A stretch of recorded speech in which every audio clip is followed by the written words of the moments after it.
veil of stars. The chandeliers of the Westbrook Hotel ballroom cast honeyed light across the crowd of Seattle's elite. Marcus Sinclair adjusted his bow tie, suppressing a sigh as another investor approached with practiced enthusiasm.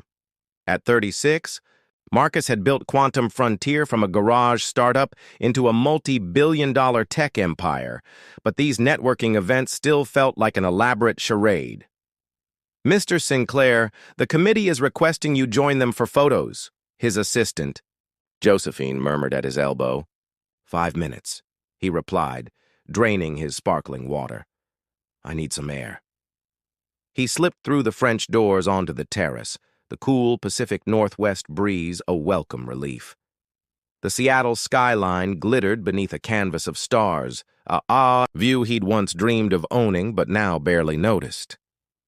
"Escaping too?" The voice startled him. A woman stood by the stone balustrade, her emerald dress catching the moonlight. Her dark hair fell in loose waves around shoulders that held a quiet confidence. "Guilty," Marcus admitted. "These events always feel performative," she offered. He smiled, genuinely this time. "Exactly." "I'm Valentina Rivera," she extended, her hand. "I run the outreach programs for the Pacific Children's Foundation." "Marcus Sinclair," he replied, taking her hand. Her grip was firm, her skin warm. "I know who you are, Mr. Sinclair. Your quantum computing innovations are revolutionizing medical research. Please, it's Marcus, and I'm just the guy who hires the right people." Valentina laughed, a sound that seemed to brighten the night. "False modesty doesn't suit you. I've read your papers on adaptive algorithm theory." Marcus raised an eyebrow. "Most people at these functions just know me as the tech billionaire."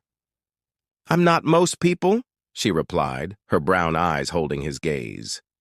For the first time in years, Marcus felt seen, not as a balance sheet or a magazine cover, but as himself. They talked about everything: her work with at-risk youth, his dreams for accessible technology, their shared love of obscure indie films.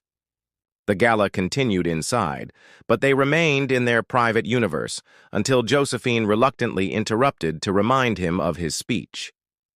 "Duty calls," he said regretfully. "Go inspire them," Valentina smiled. "They're waiting for their visionary." He hesitated. "Would you have dinner with me tomorrow night?" Surprise flickered across her face, followed by something more complex. "I don't typically—" "Neither do I," Marcus said. "That's why I'm asking." After a moment that stretched between them, she nodded. "Tomorrow night." Their first date was at a small Italian restaurant tucked away in Pike Place Market. Their second, a sunrise hike overlooking the Puget Sound. By their fifth date, Marcus realized he was rearranging board meetings just to steal another hour in her company. Valentina was brilliantly thoughtful, with a quiet strength that grounded him. She spoke 4 languages, volunteered weekends at youth shelters, and challenged his perspectives without reservation. Yet sometimes he caught a shadow cross her face, a guardedness that disappeared before he could question it. One evening, as they watched the sunset from his lake house, Marcus found himself saying, "I've never told anyone about my brother's addiction. Not even my parents know I'm the one paying for his rehab." Valentina's fingers intertwined with his. "Why tell me?" "Because when I'm with you, I don't want walls between us." Her eyes glistened as she turned to the darkening horizon. "Some walls protect us, Marcus." "From what?" "From disappointment, from the pain, when people see who you really are and walk away." He touched her cheek, turning her face toward his. "I'm not walking anywhere, Valentina." But as she leaned into his kiss, Marcus couldn't shake the feeling that she was already preparing for goodbye, that behind her smile lay secrets, still veiled by stars he couldn't yet reach. Golden Cage spring blossomed into summer, and Marcus found himself living in moments rather than milestones for the first time in his life. Board meetings and product launches became mere interruptions between evenings with Valentina. They explored hidden beaches along the Olympic Peninsula, debated philosophy over midnight coffee, and slowly built a private world that felt more real than the empire he'd spent a decade constructing. "You're distracted," observed Thomas Reed, Marcus's CFO and oldest friend, during a quarterly review. "The Marcus I know doesn't check his phone every 5 minutes during growth projections." Marcus smiled unapologetically. "Maybe the Marcus you know is changing. It's her, isn't it? This mysterious woman you won't introduce to anyone." "Valentina isn't mysterious. She's private. There's a difference." Thomas leaned back in his chair. "The board is getting nervous. You've postponed the Singapore merger twice, and Forbes keeps asking for a profile that you keep declining. This isn't like you." "Maybe it should be," Marcus replied, staring out at the Seattle skyline from his office window. "I've spent 15 years building Quantum Frontier. What's the point if I never actually live?" That evening, he took Valentina sailing on his yacht, a luxury he rarely indulged in despite its prominence in media portrayals of him. As they drifted on Lake Washington under a tapestry of stars, Valentina nestled against him in comfortable silence. "Move in with me," he said suddenly. She tensed slightly. "Marcus, I have 3 homes I barely use. Pick one, or we'll find a new place together." Valentina sat up, her expression unreadable in the moonlight. "It's not that simple." "It could be." He took her hand. "I love you, Valentina. I've never said that to anyone before." Her eyes glistened. "I love you too. That's why this scares me." "What does?" "The way you look at me. Like I'm perfect." "I'm not what you think I am, Marcus." He brushed a strand of hair from her face. "I don't want perfect. I want real." "And if real is complicated? If real has a past? Everyone has a past." She shook her head. "Not like mine." Before he could press further, she kissed him with such desperate tenderness that his questions dissolved. But in the weeks that followed, her words echoed in his mind as he noticed the subtle signs he'd been overlooking. How she avoided photographers. At events, her reluctance to have her name mentioned in any press about him, the way she never fully relaxed in public spaces. By autumn, Marcus had made his decision. On a crisp October evening, he took her to the Japanese garden where they'd spent their 3rd date. Beneath a canopy of maple leaves turned crimson and gold, he knelt and opened a small velvet box. "I don't need to know everything about your past to know I want a future with you," he said. "Marry me, Valentina."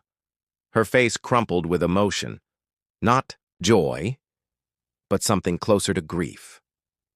"I can't," she whispered, tears streaming down her cheeks. "I wish I could, but I can't." "Why not? Whatever it is, we'll face it together. You don't understand." "If you knew, then help me understand," he pleaded. She stepped back, wrapping her arms around herself like a shield. "I should never have let this go so far. I'm sorry, Marcus. I'm so sorry." Before he could stop her, she was gone, leaving him alone in the golden cage of fallen leaves, the diamond ring catching the last light of day. Shattered glass for 3 days. Marcus couldn't reach Valentina. Her phone went straight to voicemail, and she wasn't at her apartment.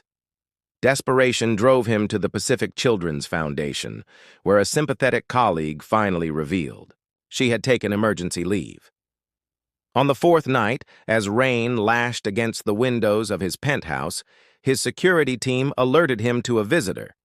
Valentina stood in his lobby, soaked and shivering, eyes red-rimmed from crying or sleeplessness. Perhaps both. "I need to tell you everything," she said, when he brought her upstairs. "And then you can decide if you still want me in your life." They sat in his living room, the city lights blurred through rain-streaked glass, as Valentina's story spilled out like shattered crystal. "My real name is Elena Vasquez," she began. "Valentina Rivera has only existed for 5 years." She told him about Growing up in Miami, the daughter of hard-working immigrants, earning a scholarship to Columbia University. After graduation, she was recruited by the Horizon Foundation, an international charity with powerful connections. She rose quickly through the ranks, coordinating aid projects across Latin America. "I was so proud," she said, voice hollow. "My family was proud. I thought I was making a difference." 3 years in, she began noticing discrepancies. Funding that never reached intended communities, partnerships with shell companies, meetings with men whose names made senior directors nervous. When she raised concerns, her supervisor, Dominic Reyes, assured her it was just bureaucratic red tape. "I trusted him," she whispered. "We were even briefly involved romantically. I was blind to what was happening. The foundation," she discovered, too late, was laundering money for the Sanchez cartel, one of the most brutal criminal organizations in South America. Humanitarian aid shipments concealed drug transports. Community centers provided cover for trafficking operations. By the time I realized, I was already implicated. My signature was on dozens of documents authorizing transfers. Dominic had set me up as the fall person if anything went wrong. When federal agents began investigating, Valentina gathered evidence against the organization. She secretly recorded conversations, copied financial records, and finally approached the FBI. "I wore a wire for 3 months," she said, her voice breaking. "I lived in constant terror they would discover me, and then they did." The night before a major sting operation, Dominic confronted her in the Foundation's parking garage. In the struggle that followed, he pulled a gun. She managed to disarm him, but in the process, the weapon discharged. "I didn't mean to shoot him," she said, tears streaming down her face. "The bullet hit his shoulder. He lived, but that moment changed everything. Even after I testified and the organization was dismantled, the cartel put a price on my head." The FBI placed her in witness protection with a new identity, relocating her to Seattle. For 5 years, she'd lived quietly, rebuilding a life while looking over her shoulder. Last month, I received a warning from my handler. There are rumors that someone from the old network has surfaced in the Pacific Northwest. That's why I can't marry you, Marcus. Being connected to me puts a target on your back. Marcus had remained silent throughout her confession, his expression unreadable. Now he stood and walked to the window, watching the storm rage over the city. "Why didn't you tell me sooner?" he finally asked. "Because I knew once I told you it would be over," she replied, her voice small. "And I wasn't ready to lose you." He turned back to her, his face etched with emotion. "Is that what you think? That I'd walk away? Wouldn't you? I've lied to you. From the beginning. I'm legally Elena Vasquez, a former federal witness who shot a man. My presence in your life could destroy everything you've built." Marcus crossed the room and knelt before her, taking her trembling hands in his. "The woman I fell in love with is real. Her name might be Elena or Valentina. It doesn't matter. What matters is that you tried to do the right thing, even when it cost you everything." "Marcus, no," he said firmly. "I won't let fear dictate our lives. I won't lose you to ghosts from the past." Through her tears, uncertainty flickered in her eyes. Not just fear, but a fragile, dangerous hope. Into the storm dawn broke over Seattle as Marcus made calls that would change everything.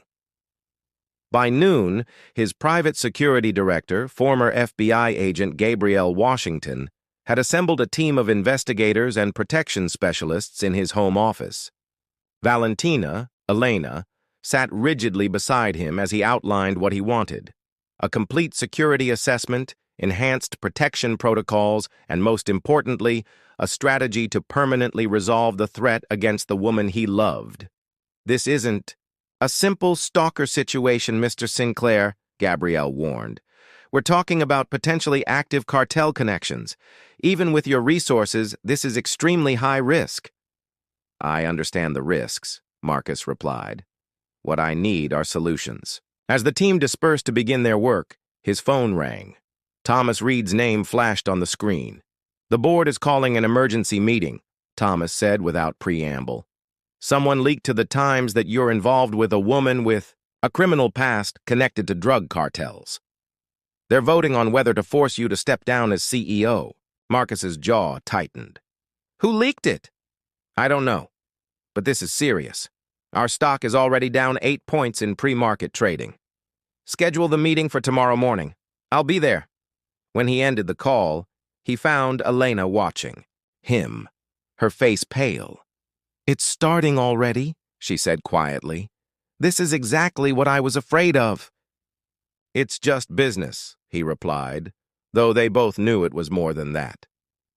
That evening, after security swept his penthouse for surveillance devices, they sat on his balcony watching the sunset paint the sky in violent hues of orange and crimson. Elena traced the condensation on her water glass, her engagement ring, which she had finally accepted that morning, catching the fading light. "I spoke with my witness protection handler today," she said. "He thinks we should postpone any wedding plans until they can reassess my status." Marcus covered her hand with his. "What do you want?" She looked up, her eyes haunted but determined. "I want to stop running. I want a life with you. But I need to know you truly understand what you're getting into." "I do." "No, Marcus, you don't," she insisted. "Tomorrow your board might force you out of your own company. The press will drag both our names through the mud. Your investors will flee. And that's before we even address the actual danger." He met her gaze steadily.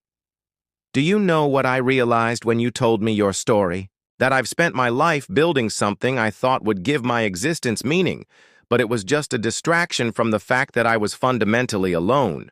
For the first time, I have something, someone, worth fighting for. Your company is your legacy." "No," he said firmly. "What we do with our lives together will be my legacy." The board meeting the next morning was as brutal as expected. Surrounded by nervous executives and hostile investors, Marcus refused to distance himself from Elena or step down as CEO. Instead, he presented a comprehensive security plan and announced a new foundation dedicated to helping survivors of trafficking and organized crime, with Elena as its director. Ms. Vasquez made a courageous choice to stand against corruption at great personal cost, he told the stunned board members. "Those are exactly the values this company was founded on. If you can't see that, perhaps you're sitting on the wrong board." 3 board members resigned on the spot. The company stock plummeted further. Outside, reporters swarmed like vultures. That night, as they drove away from the chaos, Elena asked quietly, "Do you regret it yet?" Marcus took her hand and kissed her palm. "Not for a second." "Where are we going?" she asked, noticing they were heading out of the city. "Somewhere safe," he replied. "Somewhere we can plan our next steps without the world watching." As the city lights faded behind them and the darkness of the forest enveloped their car, neither of them saw the black SUV that pulled onto the road a careful distance behind. Dawn's promise. The remote mountain cabin had been in Marcus's family for generations, though he'd visited rarely. Nestled among towering pines with views of Mount Rainier, it offered the seclusion they desperately needed. For 2 weeks, they lived in a strange limbo, surrounded by armed security personnel, but finding unexpected peace in simple routines and honest conversations. Elena spoke of her childhood in Miami, of the family she hadn't seen in 5 years, of dreams deferred, and the guilt she still carried. Marcus shared his own buried truths. The crushing pressure of expectations, his estrangement from his parents, the loneliness that success had never filled. "I think I was waiting for you," he told her one night as they sat by the fire. "Not knowing who you were, but feeling that emptiness that only made sense when you appeared." Between these moments of connection, they worked. Marcus remotely guided Quantum Frontier through the PR crisis while Elena collaborated with Gabrielle's team, providing every detail she could remember about the cartel's operations and personnel. On the 17th day, Gabrielle arrived with News. We've identified the immediate threat, she reported. Ricardo Vega, former lieutenant to Sanchez. He's been operating a small cell in Vancouver, likely monitoring the Pacific Northwest for any sign of you. Elena paled. He was Dominic's cousin. He'd have a personal vendetta. We've shared this intelligence with federal authorities, Gabrielle continued. They're coordinating with Canadian law enforcement for an arrest within 48 hours. And after that, Marcus asked, we continue protection protocols, but at a reduced level. Ms. Vasquez will never be completely free of her past, but we can make it manageable. That night, as they stood on the cabin's porch watching stars emerge above the mountains, Elena turned to Marcus. I want to get married here, she said suddenly. Not a big ceremony with press and pretense, just us, under these trees, before we go back to face whatever comes next. 3 days later, with Vega in custody and dawn breaking over the mountains, they exchanged vows in a clearing by a small waterfall. Only Gabrielle, Thomas, and the local justice of the peace witnessed their promises. Elena wore a simple white dress and wildflowers in her hair. Marcus, a suit without a tie. Their rings were made from the same titanium used in Quantum Frontier's quantum processors. Unbreakable, rare, and uniquely patterned. I take you with full knowledge of our past and full hope for our future, Marcus vowed. I give you my true self, Elena and Valentina both, all that I am and all that I will be, she promised in return. 1 year later, Elena Sinclair stood at the podium of the newly opened Horizon Rehabilitation Center in downtown Seattle. Camera flashes illuminated her face as she addressed the crowd. Second chances aren't given, she said. They're created through courage, honesty, and the willingness to believe that our past doesn't define our future. In the front row, Marcus watched his wife with undisguised pride. Quantum Frontier had not only recovered, but thrived under his renewed vision, pioneering technologies that made digital security more accessible worldwide.